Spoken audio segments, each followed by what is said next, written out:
Grabe mga lods, may dalawang butas na magkatabi. Nandito sa kaliwa nagtatago ang paol na malaki. Nandito naman sa ating kanan ang lapu-lapu na napakayami. Agay tusok! Ano, nakikita nyo naman mga lods? Paldo agad ang unang lubog ngayong gabi. Naku, sumabit pa nga ang uso, hindi ko mahugot. Hala, paano yun nangyari? Ay nakabitaw pa nga ni. Sayang talaga mga lods, akala ko pa naman nakajakpat na. Ang taas pa naman ngayon ng bintahan ng lapu-lapu kasi naman mahal ang gasolina. Kaya naman magre-recharge lang ako ng hangin. Pagkatapos balikan ko agad mga lods sa kailaliman ng mundo. Baka sakali mahanap ko pa. Ayun, may natanaw na nga agad ako. Mukhang sa buhangin na lang nakahiga. Talagang napuruhan pala ito kanina mga lods. Sa unang tama. Agay tusok! Ayan, panigurado na talaga ito na makakabenta mamaya ng paldo. At mabuti na lang talaga, hindi ito nakapagtago sa malaking bato. Dahil ngayon, masayang masaya na ako. Kaya naman, ang mahiwagang swat out mula dito sa Sikat TV ay para sa'yo. Idol Adalea Torres from Calapan City.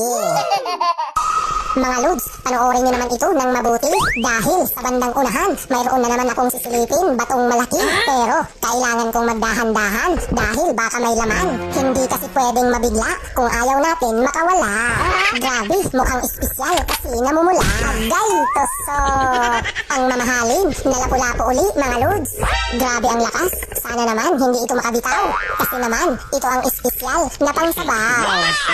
Ano, nakikita nyo naman, ito ang tunay na sariwa kasi gumagalaw pa nga ni.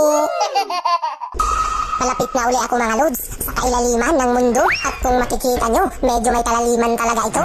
Ang kagandahan naman, dito talaga natatagpuan ang mga masasarap na pang-ulam. Katulad na lang ngayon, nasa tapat na naman natin itong napakalaking bato at mayroon pa akong nasilip, nandito nakasilong, malaki ito.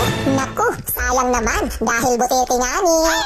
Kaya naman, magtingin-tingin na lang ako dito sa kapaligiran. Baka naman, mayroon pang ibang matagpuan na masarap na pang-ulam. Agay tusok! Ang malapad na isdang marites mga lods. Ano, nakikita nyo naman, sobrang tulis na nanguso. Tamang-tama ito mamaya sa inihaw. Kaya naman, ang mahiwagang swat out mula dito sa Sikat TV ay para sa'yo. Idol Analili na Korda from Tubigon, Bohol. Mga lods, sobrang laki na naman nitong bato na nasa ating harapan. Nararamdaman ko na may nagtatango ngayon dito na masarap na pang-ulam. Ayos, nandito nga nagkubli sa masikip na kuweba. Kung hindi ako magkakamali, isa nga itong aswang na isda. Agay tusok! Grabe, ang lakas mga lods. Talaga namang nagpupumiglas. Maidagdag na ito mamaya sa pangbiling bigas. At ayaw ko na munang magluto ng tinola kasi naman mahal ang gas. Ang bilis ko makabalik dito sa kailaliman ng mundo, mga lods. Grabe, may nakatambay pa pala dito, ang mahiwagang trumpet fish. Alam nyo ba, pag nakatikim ka nito, bigla kang mapapasipol sa sarap. Agay tusok! Dahon ng malunggay at tanglad lang ang katapat nito mamaya, mga lods.